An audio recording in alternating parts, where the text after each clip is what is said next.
Hey Film Buffs, welcome back to Film Feature 43. Today we're going to do another 43 Facts video, but this time we're not going to focus on just one movie. We're going to focus on 11 and span an entire decade talking about the Disney Renaissance-ish.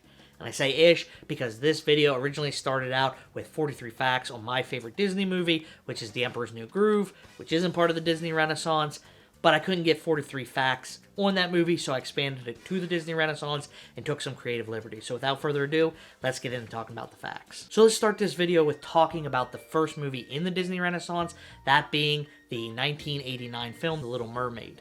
Did you know that when King Triton rides in to hear his daughter sing, in the crowd you can see Mickey Mouse, Donald Duck, Goofy, and Kermit the Frog mixed in with all of the mer people. And speaking of Triton's daughters, did you know that Ariel is the first Disney princess to have biological siblings? Also, to get the effect of Ariel's hair underwater, the animators watched video of Sally Ride, the astronaut, in outer space while she was weightless to get a template on how Ariel's hair would react when it's underwater.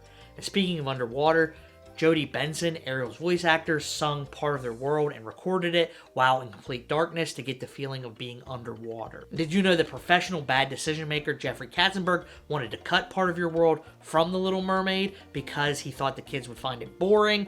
And the animators and production team fought back because they didn't want to lose their hard work and they thought it was a great song. And he has said that he is glad that people pushed back against him because he couldn't imagine the movie without that song. Duh. Speaking of singing, did you know that Sebastian was originally supposed to be English, but they gave him an accent from the Caribbean because they wanted a Calypso-style song somewhere in the movie? We got that in the form of Under the Sea, which just so happened to go on to win the Academy Award for Best Song, so I think it was a good decision. And wrapping up facts on The Little Mermaid, did you know that Ursula is a mythical creature called a Cecalia, which has the upper body of a human and the lower parts of either an octopus or a squid?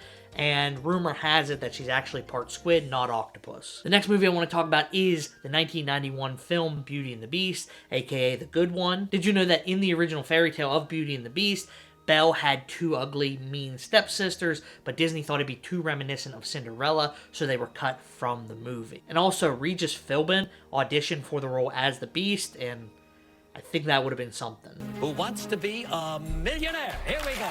Did you know that during the transformation scene, when the Beast changes from the Beast back into his human self, that the smoke that we see isn't animated, it's actually real smoke, and it was reused from the 1985 film, The Black Cauldron? And that's not the only scene that was reused.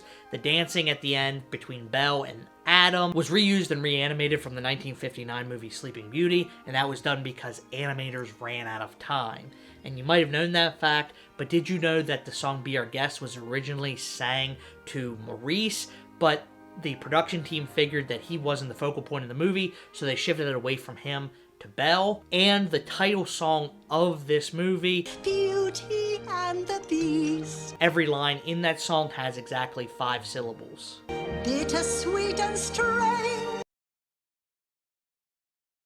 learning you were wrong. Beauty and the Beast was the last Disney musical where the voice actors voiced the characters and sang all their parts until the 2009 film Princess and the Frog, and it was the only animated film to be nominated for Best Picture until the 2010 film Up. Now let's talk about my favorite film of the actual Disney Renaissance, and that's the 1992 film Aladdin, aka The Good One. The character of Aladdin was originally modeled after Michael J. Fox, but Jeffrey Katzenberg thought that women wouldn't find him attractive, which is kind of gross, so they switched from modeling him off of Michael J. Fox to modeling him off of Tom Cruise. The writers of Aladdin wanted Robin Williams to voice the genie so badly that they took some of Williams' stand-up and animated it to have the genie giving it and delivering it. Before we do the play, I'd like to talk about the very serious subject of schizophrenia. No, he doesn't. Shut up, let him talk!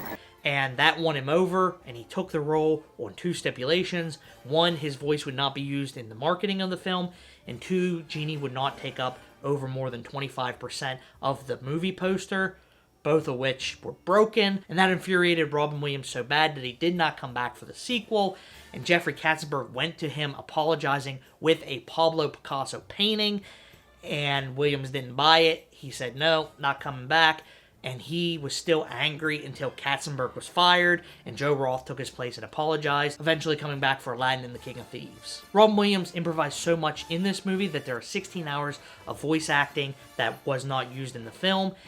I had to get you out of there in time, Corky, or you would have been fish food.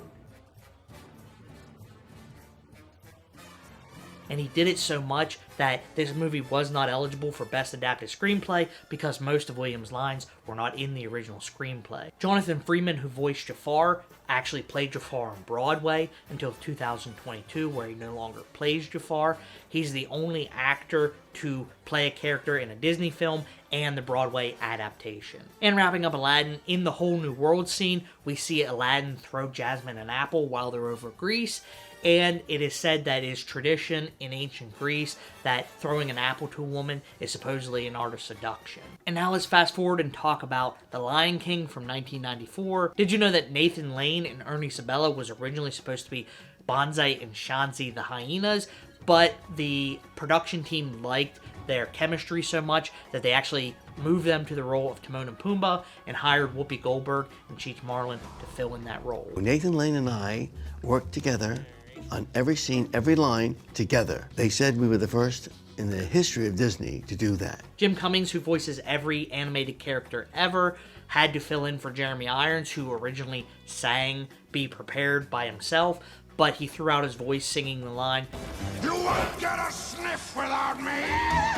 and the rest of his recording wasn't powerful enough, so Jim Cummings stepped in to take over. And Frank Welker, who actually voices more characters than Jim Cummings does, did all of the lion roars throughout the movie. They didn't use a single lion's roar naturally.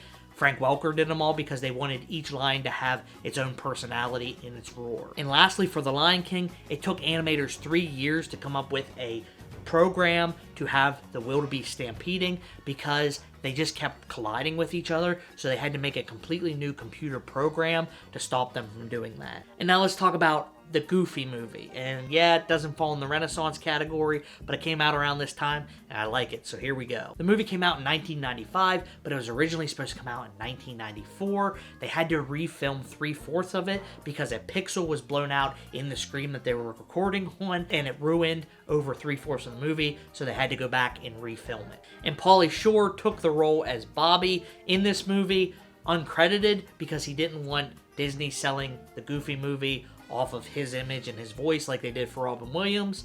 And I don't know about you, but I've never watched the Goofy movie for Pauly Shore, but apparently he thought he was a big deal. Look, it's the Leaning Tower of Cheesa. And now let's talk about the 1995 film Pocahontas. The movie was released June 23rd, 1995, which is believed to mark the 400th anniversary of the birth of the real Pocahontas, but some sources say that Amonate, which was Pocahontas' real name, was born in 1696, not 1695, so it may be off by a year. And did you know that in Pocahontas there was originally supposed to be a different animal sidekick, which was a turkey named Redfeather, voiced by John Candy? And unfortunately, after Candy passed, they decided out of respect to not recast that role and just have the turkey mime everything. But with a turkey not having hands and not being very expressive, they decided to switch to Miko and Flick to animate it more expressively. And one quick fact about The Hunchback of Notre Dame that was released in 1996, when Quasimodo is singing Out There on the streets of France, you can see Belle from Beauty and the Beast, Pumbaa from The Lion King, and the carpet from Aladdin all underneath him while he's singing. And now on to Hercules. Did you know that Jack Nicholson was originally supposed to play Hades, but he wanted $10 to $15 million plus 50% of the merchandising for the film, so he was kicked out and replaced with James Woods. And in order for James Woods to get the sound of Hades eating worms, he was eating watermelon while delivering his lines for that scene. And when Hades says, Guys, relax. It's only halftime. that line falls quite literally at halftime, or exactly halfway through the film. Speaking of the Hydra battle, did you know that it took 6 to 14 hours to render each shot in that scene, depending on how many heads the Hydra had? It took 1.5 years for 13 animators and 1 technical director to do that entire 4-minute scene. And a little bit of a side bonus fact, The laugh of the Hydra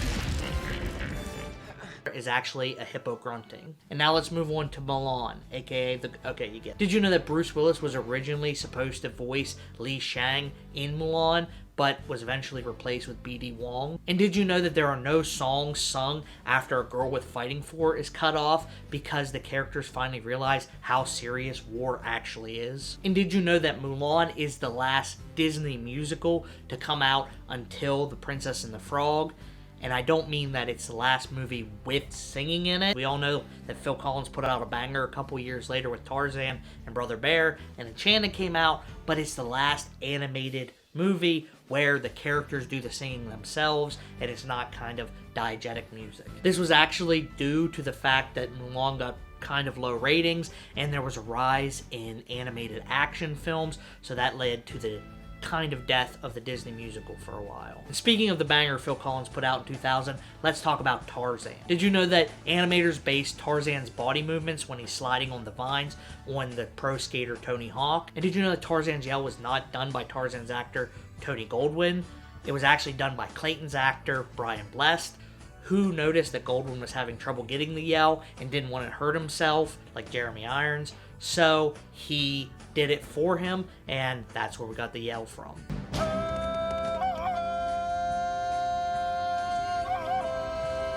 For our last movie, let's sneak in a few facts about the 2000 film Emperor's New Groove. Did you know that in the Incan language, Pacha means earth, which is a reference to his large size and the fact that he's always wearing the color green? And did you know that Pacha's wife is the first woman to be seen as pregnant in a Disney film? Move aside. Lady with a baby coming through. And the first human mother to either not end up evil or dead by the end of the film. And did you know that Patrick Warburton actually improvised Kronk's theme music? Oh, he's doing his own theme music?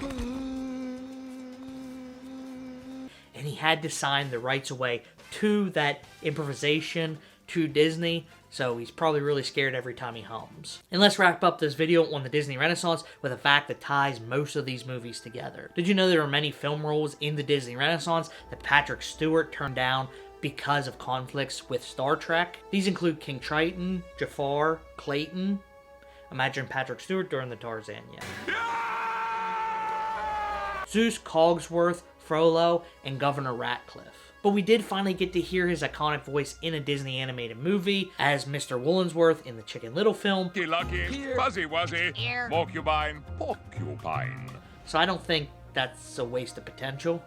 Chicken Little is a classic. But that's all the facts I have for the Disney Renaissance. I might do a pre or post Renaissance video, so stick around for that. And as always, thanks for watching, and I'll see you in the next one.